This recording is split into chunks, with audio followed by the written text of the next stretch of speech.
Hi guys, welcome to the channel. In today's video, I'm going to show you how you can block a group on Facebook. So first step, open Facebook application. Once you open, click on your profile picture on the top right.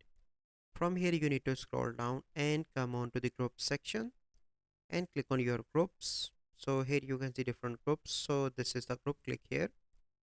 Then you need to click on three bars on the top right. And here you can see three dots, click here. So there is here you can see that there is no direct option to block a group. So the first method you simply need to follow is to unfollow a group. Okay, and after that you need to leave a group so that you are not able to receive this group post on your Facebook feed. So this is the process. I hope you find this video helpful. If you find this video helpful, must like this video, subscribe to our YouTube channel for future videos. We'll see you in the next video. Thank you. Have a good day.